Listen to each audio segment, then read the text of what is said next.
Hello everyone, today's topic is haemostasis. तो actually जब blood vessel में से ब्लड जब पास होता है तो नॉर्मली क्लॉट नहीं होता है, आराम से पास हो जाता है ब्लड, ठीक है। लेकिन अगर वेसल में इंजरी अगर हो गई कहाँ पे, तो अगर वहाँ से ब्लड ड्रिबल हो रहा है तो ऑटोमेटिक ब्लड की क्लॉटिंग सिस्टम जो है, हीमोस्टेसिस का जो सिस्टम है वो एक्टिवेट होता है और वहाँ की जो ब्लीडिंग है उसको बंद कर देता है, ठीक है। तो अब ये कैसा बंद होता है, वो जनरली प्राइमरी, सेकेंडरी और टर्शियरी स्टेप्स में हीमोस्टेसिस अचीव होता है। तो प्राइमरी हीमोस्टेसिस क्या है कि जब भी वेसल में इंजरी होती है तो सबसे पहले प्लेटलेट एक्टिवेट होते हैं। प्लेटलेट एक्टिवेट होने के बाद सबसे पहले जाके वो एडेजन होते हैं जहाँ पे इंजरी है। एडेजन होने के बाद प्लेटलेट एग्रीगेशन होता है, बाकी के सारे प्लेटलेट आके एग्रीगेट हो जाते हैं, तो जिससे एक प्लग बन जाता है और प्राइमरी प्लग से वो क्लोज हो जाता है जो डिफेक्ट है वेसल वॉल में।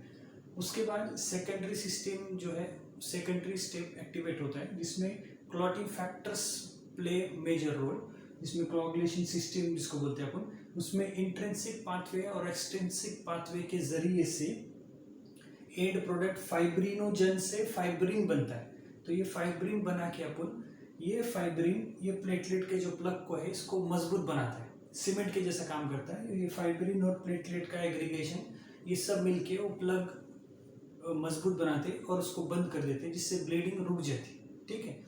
अब ये सब तो हो गया, प्लग रुका, ब्लीडिंग रुका दी, सब है। कुछ वक्त के साथ वो वेसल वॉल रिपेयर हो जाता है। अभी क्लॉट ये जो बना है, ये जो दोनों का एग्रीगेट का प्लग जो बना है, अब इसको तो डिजॉल्व होना चाहिए क्योंकि वो वेसल वॉल तो रिपेयर होगी। तो जैसा रिपेयर होती है तो टर्शियरी सिस्टम में एक्टिवेट हो जाता है जिसमें प्लाज्मिनोजन से प्लाज्मिन बनता है और प्लाज्मिन क्या करता है, ये फाइब्रिन को डिसॉल्व करता है जिससे एफडीपी बनते हैं। तो फाइब्रिन से क्या बनता है, एफडीपी बनता है। एफडीपी का फुल फॉर्म क्या है, फाइब्रिन डिग्रेडेबल प्रोडक्ट्स, एफडीपी, ठीक है। तो ये बनते और ये जो प्लग बना था वो डिसॉल्व हो जाता है, ठीक है। तो ये फिजियोलॉजी है कि अपना कैसा ब्लीडिंग रुकता है, ठीक है। और ब्लीडिंग जो फाइब्रिन बना है उसको डिकम्पोज कैसा करते हैं, फिर डिग्रेड कैसे करते हैं अपन, वो भी नॉर्मली फिजियोलॉजिकल कैसा रिस्पॉन्स है वो देखें अपन। अब इसके बाद ये नॉर्मल में अगर पेशेंट ओवर स्टेट में गया जिससे ओवर क्लॉटिंग हो रही, जिसकी वजह से तुमको इन्फार्क्ट्स बनना चालू होते बॉडी में, जैसे कॉमन डिसीज में तुमको देखने मिलता है, एमआई है, स्ट्रोक है, एट्रियल फिब्रिलेशन है, डीवीटी है, पल्मोनरी एम्बोलिज्म है, मेसेंट्रिक इस्चीमिया है, ये जो है हाइपरकोगुलेबल स्टेट है। ऐसे कुछ डिसीजेज है जिसमें क्लॉटिंग ज़्यादा होती है पेशेंट में, यानी कि प्लग्स बनना चालू होते हैं, प्लेटलेट का एग्रीगेशन कहाँ पे हो जाएगा या फिर क्लॉटिंग सिस्टम बरोबर से काम नहीं करेगा, कोगुलेशन सिस्टम, जिस वजह से क्लॉट्स बनना चालू होते हैं, जिस वजह से पेशेंट को जो है इतने सारे डिसीज डेवलप हो सकते हैं। तो इसके अगेंस्ट में ही अपन फिर टैबलेट्स देते हैं। तो फार्माकोलॉजी सब्जेक्ट में तुम्हारे पास मेनली सिर्फ 3 ही ड्रग्स है तुम्हारे पास कि ऐसे कुछ डिसीज हो गए जिसमें से तुम टैबलेट दे या आईवी कुछ दे सकते ये डिसीज को काउंटरैक्ट करने के लिए। जैसे तुम्हारे पास क्या है, एंटीप्लेटलेट्स है, एंटीकोगुलेंट्स है और फाइब्रिनोलाइटिक्स है। तो ये 3 ही ड्रग्स है तुम्हारे पास। तो याद रखना है कि ये 3 ड्रग्स तुम्हारे को क्लॉट या इन्फार्क्ट रिलेटेड डिसीजेस में देना है। कभी तीनों भी यूज होते हैं कुछ डिसीज में सिवियरिटी के हिसाब से, कुछ में सिर्फ एक इसमें से कोई यूज होगा, एंटीप्लेटलेट होगा या एंटीकोगुलेंट्स होगा, ठीक है। जनरली फाइब्रोलाइटिक्स सिंगल में नहीं देते, इनके साथ में कॉम्बिनेशन में देते हैं, ये सब आईवी होते हैं। तो एंटीप्लेटलेट्स में कॉमनली यूज ड्रग्स कौन से, एस्प्रिन है, क्लोपिडोग्रिल है, सिलास्टाजोल है, टिकाग्रिलोर है, टिरोफिबान है, ये कॉमनली यूज ड्रग्स है। एंटीकोगुलेंट्स में कॉमनली यूज ड्रग्स कौन से हेपेरिन है, लो मॉलिक्यूलर वेट हेपेरिन है, वारफारिन है, फैक्टर 10 इनहिबिटर्स है, रिवारोक्साबेन जो एग्जांपल है, ऐसे बहुत सारे एग्जांपल्स। तो ऐसे कॉमनली यूज जो है ड्रग्स मैंने बोला है, इसमें बहुत सारे ड्रग्स और है लेकिन ये कॉमनली यूज ड्रग्स है। तो ये एंटीकोगुलेंट्स में। फिर फाइब्रिनोलाइटिक्स जिसको थ्रोम्बोलाइटिक्स बोलते हैं, उसमें कौन से होता है, टिश्यू प्लाज्मिनोजन एक्टिवेटर्स है, अल्टीप्लेज है, टेनेक्टिप्लेज है, स्ट्रेप्टोकाइनेज है। तो ये क्या करते हैं, एंटीप्लेटलेट बोलते हैं, ये एडेजन और एग्रीगेशन को रोक देते हैं जिस वजह से प्लेटलेट का वो प्लग जो बनता है जो कि अब नॉर्मल बन रहा है ऐसे डिसीजेस में, उसको रोक देता है। एंटीकोगुलेंट्स क्या करते हैं, क्लॉटिंग फैक्टर्स से जो फाइब्रिन आखिरी में बनते रहता है जिस वजह से ये डिसीज डेवलप हो रहे हैं तो उनको रोकता है। हेपेरिन, लोमलप्रोपेट, हेपेरिन, वारफारिन, ये विटामिन के एंटागोनिस्ट है। विटामिन के क्यों लगता है? विटामिन के जो है फैक्टर्स 2, 7, 9, 10 के लिए लगता है, ठीक है। इस वजह से कोगुलेशन सिस्टम में विटामिन के का बहुत मेजर रोल है। और फिर बाद में से फाइब्रोलाइटिस क्या करते हैं, प्लाज्मिनोजन से प्लाज्मिन बना और प्लाज्मिन ने क्या किया, फाइब्रिन को डिग्रेड करके 5DP बनाया, जिससे ये प्लग जो था वो डिसॉल्व हुआ।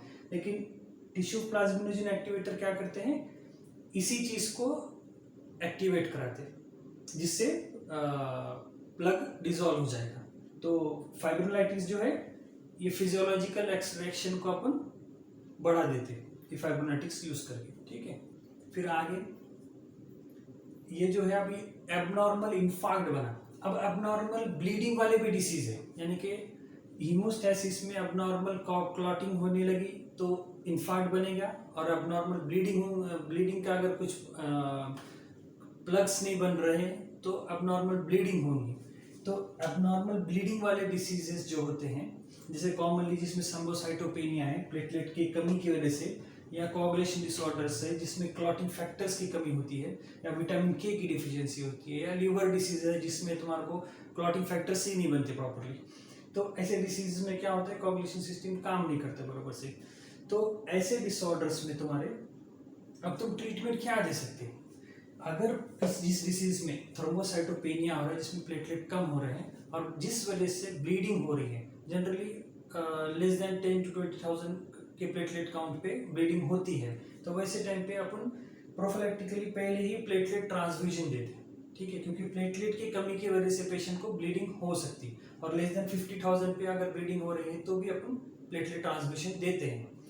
आगे सेकेंडरी, अगर इसमें क्लॉटिंग फैक्टर्स की कमी की वजह से अगर पेशेंट में ब्लीडिंग हो रही है तो ऐसे टाइम पे अपन FFP देते, FFP या फिर क्रायोप्रेसिपिटेट और विटामिन के भी देते, जो कि क्लॉटिंग फैक्टर्स के लिए लगता है, ठीक है। ये तीनों भी दे सकते। अब FFP और क्रायोप्रेसिपिटेट का मतलब क्या है पहले समझो।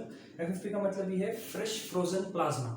देखो होल ब्लड होता है, होल ब्लड में कौन सा है, 55% प्लाज्मा है, 45% सेल्स है। सेल्स में कौन कौन आता है, RBC, WBC और प्लेटलेट्स आता है। और प्लाज्मा में क्या क्या आएगा, क्लॉटिंग फैक्टर्स आएंगे, इलेक्ट्रोलाइट्स आएंगे, न्यूट्रिएंट्स आएगा, और मेजॉरिटी तो वाटर है। तो ऐसा कॉन्स्टिट्यूएंट्स बनते हैं उसके, प्लाज्मा और सेल्स। तो ये प्लाज्मा अगर अपने सेपरेट कर दिए सेल्स से, तो इसको बोलते हैं फ्रेश फ्रोजन प्लाज्मा। ये फ्रेश फ्रोजन प्लाज्मा से भी सिर्फ अपन क्लॉटिंग फैक्टर्स को स्पेशली अगर बाहर निकाले तो उसको बोलते हैं अपन क्रायोप्रेसिपिटेट। मेनली उसमें जो होता है फाइब्रिनोजन होता है, जो कि जरूरी होता है फाइब्रिन बनाने के लिए, जो कि बाद में से कोगुलेशन सिस्टम को अच्छे से काम कराता है और फाइब्रिन बन के क्लॉटिंग प्लग बनता है, जो कि अभी देखे थे अपन। तो प्लाज्मा में से fresh frozen plasma, whole blood में से अपने प्लाज्मा अलग किया, सेल्स अलग किया। प्लाज्मा को ही अपन क्या बोले, अपन फ्रेश फ्रोजन प्लाज्मा, उसमें क्लॉटिंग फैक्टर्स भी है, और उसी में से अगर सिर्फ क्लॉटिंग फैक्टर्स निकाले अपन ने, उसको बोलते हैं क्रायोप्रेसिपिटेट, ठीक है। क्रायोप्रेसिपिटेट में डेंसली क्लॉटिंग फैक्टर्स होते हैं, जिसमें मेनली फाइब्रिनोजन, FFP से भी ज्यादा और कम क्वांटिटी में। FFP की क्वांटिटी ज्यादा होती है जिसमें कम फाइब्रिनोजन होता है, और क्रायोप्रेसिपिटेट की क्वांटिटी कम होती है जिसमें फाइब्रिनोजन और क्लॉटिंग फैक्टर्स ज्यादा होते हैं, ठीक है। इसलिए कम वॉल्यूम में देना होता है, क्रायोप्रेसिपिटेट इज बेस्ट। तो FFP और क्रायोप्रेसिपिटेट का फर्क ये होता है। और सेल्स में जो अपन बचते हैं RBC, WBC और प्लेटलेट्स, तो RBC जो कि अपन PCV में, पैक्ड सेल वॉल्यूम में अपन ट्रांसफ्यूज करते हैं, जिसमें HB कम है जिस पेशेंट में अपन PCV ट्रांसफ्यूजन करते हैं, और जिसमें प्लेटलेट की कमी है उसमें प्लेटलेट ट्रांसफ्यूजन करते हैं। तो प्लाज्मा, फ्रेश फ्रोजन प्लाज्मा और क्रायोप्रेसिपिटेट अपन क्लॉटिंग फैक्टर्स की डिफिशियंसी में करते हैं, प्लेटलेट उसमें से निकालने वाला जो है उसमें प्लेटलेट की डिफिशियंसी में करते हैं, और HB जिसमें फॉल हुआ है उसमें पैक्ड सेल वॉल्यूम देते हैं अपन PCV, ठीक है, RBCs का। उसके बाद ट्रानेक्सेमिक एसिड अपन दे सकते हैं, जो कि एंटी फाइब्रोलाइटिक ड्रग है, जो कि इसको रोक देता है, फाइब्रिनोजन से प्लाज्मिनोजन से प्लाज्मिन बनने नहीं देता है ट्रानेक्सेमिक एसिड। तो ये एंटी फाइब्रोलाइटिक ड्रग है, तो ये ऐसे अपन यूज कर सकते हैं। और कुछ ड्रग्स भी है, थामसिलेट है और विटामिन के है। तो ऐसे कुछ ड्रग्स है जो कि अपन यूज करते हैं जिसमें पेशेंट को ब्लीडिंग हो रही है। अब उसमें एक डिसीज है डिसेमिनेटेड इंट्रावेस्कुलर कोगुलोपैथी, DIC। इसमें क्या होता है कि पेशेंट में एट ए टाइम दोनों भी चीज़ें, कहीं पे कुछ जगह पे क्लॉटिंग हो रही है, कुछ जगह पे ब्लीडिंग हो रही है। तो ऐसे कुछ डिसीजेस हैं जिसमें पेशेंट को DIC बैठता है, जिसमें कुछ जगह पे क्लॉटिंग चालू हो जाती है और कुछ जगह ब्लीडिंग। जैसे एक एग्जांपल है जहाँ पे मैसिव ब्लीडिंग अगर हो गई पेशेंट को, कहीं पे बहुत ज़्यादा बड़ा इंजरी हुई है जिससे मैसिव ब्लीडिंग चल रही है, तो पेशेंट का जो कोगुलेशन सिस्टम है ये हैप्पैज़ार्ड जाता है, और जहाँ पे ब्लीडिंग है सिर्फ वहीं पे जाके क्लॉट बना के ब्लीडिंग रोकने की जगह पे वो हर जगह पे क्लॉटिंग करना चालू कर देता है, जिससे जो है ये जो क्लॉटिंग फैक्टर्स जो लग रहे थे और प्लेटलेट जो लग रहे थे प्लग बनाने के लिए, ये सब यूज हो जाते, जिससे पेशेंट को इन सब की डिफिशियंसी होती, एबनॉर्मल क्लॉट्स भी बन गए और इसकी डिफिशियंसी होने की वजह से ब्लीडिंग भी चालू हो जाती। यानी कि हैप्पैज़ार्ड कहीं पे भी क्लॉटिंग चालू होने की वजह से क्लॉटिंग तो चालू हो गई, दूसरा ये ज़्यादा यूज़ होने की वजह से, प्लेटलेट और क्लॉटिंग फैक्टर्स यूज़ होने की वजह से ज़्यादा ब्लीडिंग भी चालू हो जाती दूसरी तरफ से।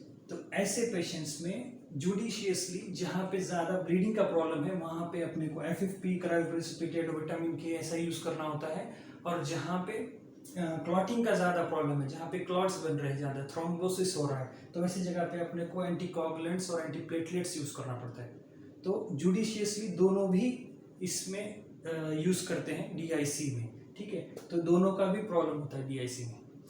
तो अगर इसको इस तरीके से अप्रोच करेंगे तो अपन इसमें जनरली कुछ मिस नहीं होता है। फिजियोलॉजी के साथ पैथोजेनेसिस अगर एडअप किए तब जाके तुम आराम से फार्माकोलॉजी को समझ के उसकी टैबलेट्स क्यों दे रहे, अपन क्यों नहीं दे रहे, वो आराम से मैनेज कर सकते पेशेंट को। और लास्टली इन्वेस्टिगेशन जनरली जो होते हैं हीमोस्टेसिस का, अगर किसी में प्रॉब्लम है जहाँ पे इन्फार्क्ट बन रहा है या ब्लीड हो रहा है, ऐसे पेशेंट में जनरल कॉमन इन्वेस्टिगेशन जो है प्लेटलेट का देखते हैं CBC केस में, फिर PT, APTT, INR, ये common investigation, BT, CT, bleeding time and clotting time check करते, और उसमें फिर D डाइमर है, FDP है, फाइब्रिनोजेन लेवल्स है, ये कॉमन टेस्ट है जो कि अपन देखते हैं कि पेशेंट का कोगुलेशन सिस्टम कैसा काम कर रहा है। ये जो कॉमन टेस्ट है जो अपन देख रहे हैं, तो इसमें प्लेटलेट का फंक्शन बराबर से काम कर रहा है कि नहीं देखने के लिए। PT जो है इसमें का अपने कोगुलेशन सिस्टम में कैसा एक्ट करता है, इंट्रिंसिक पाथवे है, एक्सट्रिंसिक पाथवे है। तो PT जो है हमारे एक्सट्रिंसिक पाथवे को डिनोट करता है, PT-INR, और इंट्रिंसिक पाथवे के लिए जो है APTT है।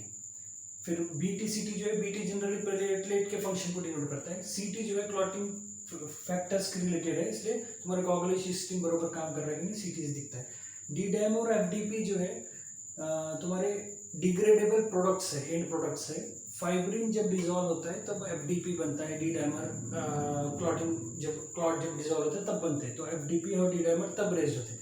तो ऐसे डिसीजेस में जिसमें क्लॉट बना है, क्लॉट बनने के बाद वो डिजॉल्व करने के लिए अपना टर्शियरी सिस्टम एक्टिवेट होता है, उसको डिजॉल्व करने के इसमें ये रिलीज होते, तो एबनॉर्मल इन्फार्क्ट अगर बना होगा तभी भी ये रेज होने वाले, ठीक है। इसीलिए पल्मोनरी एम्बोलिज्म है, ये MI है या स्ट्रोक है, इनमें ये जो है ना ये प्रोडक्ट्स बढ़ सकते हैं, क्योंकि बॉडी में अगर इन्फार्क्ट एबनॉर्मल कहीं पे बना है तो उसको डिजॉल्व करने के लिए body physiological response tertiary system को एक्टिवेट करके देती, जिससे पेशेंट को बचाने की कोशिश करती वो बॉडी। तो इस वजह से FDP और D डाइमर रेज्ड होते हैं ऐसे डिसीज। लेकिन ये नॉन स्पेसिफिक है, कहीं पे भी इन्फार्क्ट बनेगा तो जनरली ये इंक्रीज होते हैं, इसलिए जनरली D डाइमर और FDP जो है ना MI वोर में यूज नहीं होता है। MI में अपन ट्रोपोनिन I या ट्रोपोनिन T देखते हैं, जो कि हार्ट के मसल स्पेसिफिक है। हार्ट का मसल जब मरता है, यानी कि नेक्रोसिस होकर जब डाई आउट होता है, उस टाइम पे उसमें से प्रोटीन बाहर निकलता है, ट्रोपोनिन। तो हार्ट के मसल के स्पेसिफिक ट्रोपोनिन I है, जिसको कार्डियक मार्कर्स बोलते हैं, और वो यूज़ करते हैं, ठीक है। और D डाइमर रेज होगा, लेकिन वो पेशेंट में अपन जनरली चेक नहीं करते, नॉन स्पेसिफिक होता है। बल्कि पल्मोनरी एम्बोलिज्म में जनरली D डाइमर को अपन चेक करते हैं, वो ज़्यादा यूजफुल है अपने लिए पल्मोनरी एम्बोलिज्म केस में। फिर बाद में से जो है फाइब्रिनोजेन जो है कोगुलेशन सिस्टम में का एक इस अपने जो इंट्रिंसिक और एक्सट्रिंसिक पाथवे है, इनमें से जो एंड प्रोडक्ट फाइब्रिन बनने के लिए एक रिक्वायर्ड प्रोडक्ट है, फाइब्रिनोजन जब लास्ट में एक्टिवेट होता है तो तब फाइब्रिन बनता है। तो फाइब्रिनोजन लेवल भी इंपॉर्टेंट है। अगर ज़्यादा से ज़्यादा यूज़ हो गया होगा और फाइब्रिन बन गया हो तो फाइब्रिनोजन जो है डिक्रीज हो जाता है। ये लेवल भी इंपॉर्टेंट है अपने लिए कि देने की ज़रूरत अगर पड़ रही है क्रायोप्रेसिपिटेट तो अपन ये चेक करके देते हैं अपन कि अगर फाइब्रिनोजन लेवल कम हुआ होगा तो तब क्रायोप्रेसिपिटेट या एफपी अपन लगाएंगे ऐसे पेशेंट्स में। तो इस हिसाब से अपन टेस्ट पर चेक करते हैं। एंड ऑल्सो जनरली जो है वेनस अगर डिसीज़ है, वेनस डिसीज जिसमें इन्फार्क्ट या क्लॉट बन रहा है अपना, इन क्लॉट्स अगर बन रहे वेनस डिसीज में, जैसे कि वेनस थ्रोम्बोएम्बोलिज्म डिसीज है, डीवीटी है कॉमन उसका एग्जांपल, जिसमें जनरली स्टैग्नेंसी का प्रॉब्लम होता है। ब्लड जो है स्टैग्नेंट होता है ज़्यादा और उस वजह से क्लॉट्स बनते हैं, जिस वजह से ये डिसीज डेवलप हो रही। तो ऐसे पेशेंट में जनरली अपन सेकेंडरी जो कोआगुलेशन सिस्टम रिलेटेड जो ड्रग्स है उनको यूज़ करते हैं। और अगर आर्टेरियल डिसीज़ है जैसे कि एमआई है या स्ट्रोक है, ऐसे पेशेंट्स में जनरली एथेरोस्क्लेरोसिस नीचे कॉज होता है। एथेरोस्क्लेरोसिस क्या करता है, वेसल के ऊपर प्लाक्स को डिपॉजिट करता है, जिससे कहीं पे अगर वेसल में इंजरी हो गई प्लाक के पास तो प्लेटलेट एक्टिवेशन होता है, एडिशन और एग्रीगेशन होता है, जिस वजह से ये प्राइमरी एक्टिवेट होने के बाद फिर कोआगुलेशन सिस्टम एक्टिवेट होता है और प्लग बन के फाइब्रिन डिपॉजिट होके फिर वो इन्फार्क्ट बनता है। तो आर्टेरियल डिसीज में अपने को जनरली फोकस एंटीप्लेटलेट्स पे होता है, कोआगुलेशन सिस्टम पे जनरली फोकस, वेनस जो डिसीज है उसमें जनरली अपन एंटी कोआगुलेंट्स पे फोकस होता है। ठीक है। और जिस डिसीज में जैसे कि अगर एएफ की वजह से अगर स्ट्रोक हुआ होगा तो एएफ में क्लॉट्स बनते रहते हैं, इसलिए एएफ में जनरली तुम एंटी कोआगुलेंट्स देते। अगर उसको स्ट्रोक भी हो रहा है तो साथ में दोनों भी देते, एएफ की वजह से एंटी कोआगुलेंट्स देते और स्ट्रोक की वजह से एंटी प्लेटलेट्स भी देते। तो ऐसे ही जनरली अपन ड्रग्स यूज़ करते हैं। ऑल्सो मुझे एक बात बताओ, अगर किसी पेशेंट में, जैसे कि आप एग्जांपल देता मैं, 60-year-old male patient known cause of diabetes, hypertension, had MI 2 years back. Now he is on aspirin and clopidogrel, dual antiplatelets, और पेशेंट अभी स्टेबल है, उसका चालू है टैबलेट्स ये सब ले रहा है, एंटी डायबिटिक ले रहा है, एंटी हाइपरटेंसिव ले रहा है और एस्पिरिन क्लोपिडोग्रेल चालू है, साथ में एटोरास्टैटिन चालू है। तो ऐसे पेशेंट में अगर आईसी ब्लीड हुआ किसी वजह से, अगर ट्रॉमेटिक होगा या फिर हाइपरटेंशन की वजह से अगर आईसी ब्लीड हुआ है पेशेंट को, तो ऐसे पेशेंट में मुझे बोलो कि कौन से ड्रग्स अभी जो चालू थी उसकी रूटीन वाली, इसमें से कौन से ड्रग्स कॉन्ट्राइंडिकेट हो जाएंगे? Anti diabetic, anti hypertensive, aspirin clopidogrel और एटोरास्टैटिन, कौन से ड्रग्स कॉन्ट्राइंडिकेट हो जाएंगे? एस्पिरिन और क्लोपिडोग्रेल कॉन्ट्राइंडिकेट हो जाएंगे, क्योंकि ये जो एंटी प्लेटलेट, एंटी कोआगुलेंट्स और फाइब्रोलाइटिक्स जो है ये जो है सबसे बड़ा साइड इफेक्ट इनका ब्लीड है, क्योंकि ये क्लॉट बनने नहीं देते। ठीक है, तो ये ड्रग्स ऑटोमेटिकली कॉन्ट्राइंडिकेट हो जाते हैं। एटोरास्टैटिन जो है स्टैटिन्स क्लासिफिकेशन में आता है, जो कि लिपिड कम करने के लिए लिपिड लोअरिंग ड्रग है। उसका क्लॉटिंग सिस्टम से, कोआगुलेशन सिस्टम, हीमोस्टैसिस से कोई रिलेशन नहीं है, तो वो ड्रग जो है कॉन्ट्राइंडिकेटेड नहीं होगा। सिर्फ ये तीनों के रिलेटेड जो ड्रग्स रहेंगे वो कॉन्ट्राइंडिकेटेड होंगे। ठीक है, तो ये समझना बहुत ज़रूरी है, क्योंकि आईसी ब्लीड वाले पेशेंट में कॉमनली जो एमआई का ओल्ड पेशेंट होता है उनमें ये टैबलेट चालू होते हैं। जब अगर तुम प्रिस्क्रिप्शन लिखोगे ऐसे पेशेंट जिसमें आईसी ब्लीड के साथ प्रेजेंट हुआ है, तो ये ड्रग्स ऐड नहीं करना है इसमें, ये याद रखना है। So with this we end our topic haemostasis and its drugs. Okay, thank you.